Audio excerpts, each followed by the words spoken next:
روزہ ڈھال ہے۔ عبداللہ بن مسلمہ مالک ابو الزناد اوج حضرت ابو ہریرہ رضی اللہ عنہ سے روایت کرتے ہیں کہ انہوں نے بیان کیا کہ رسول اللہ صلی اللہ علیہ وآلہ وسلم نے فرمایا کہ روزہ ڈھال ہے، اس لیے نہ تو بری بات کرے اور نہ جہالت کی بات کرے۔ اگر کوئی شخص اس سے جھگڑا کرے یا گالی گلوچ کرے تو کہہ دے میں روزے دار ہوں، دوبارہ کہہ دے قسم ہے اس ذات کی جس کے قبضے میں میری جان ہے کہ روزے دار کے منہ کی بدبو اللہ کے نزدیک مشک کی خوشبو سے بہتر ہے۔ وہ کھانے پینے اور اپنی مرغوب چیزوں کو روزے کی خاطر چھوڑ دیتا ہے اور میں اس کا بدلہ دیتا ہوں اور نیکی 10 گنا ملتی ہے۔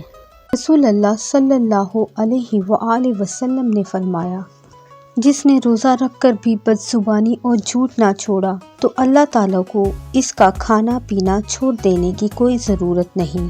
رسول اللہ صلی اللہ علیہ وآلہ وسلم نے فرمایا جس شخص نے کسی روزے دار کو افطار کروایا تو اس شخص کو بھی اتنا ہی ثواب ملے گا جتنا ثواب روزے دار کے لیے ہوگا، اور روزے دار کے اپنے ثواب میں سے کچھ بھی کمی نہیں کی جائے گی۔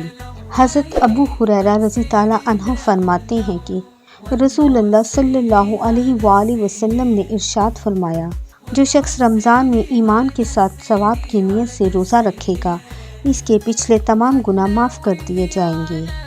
پیارے دوستو، مزید اس طرح کی ویڈیوز دیکھنے کے لیے چینل کو سبسکرائب کریں۔ برائے مہربانی ویڈیو پسند آئے تو لائک اور شیئر کریں۔ جزاک اللہ۔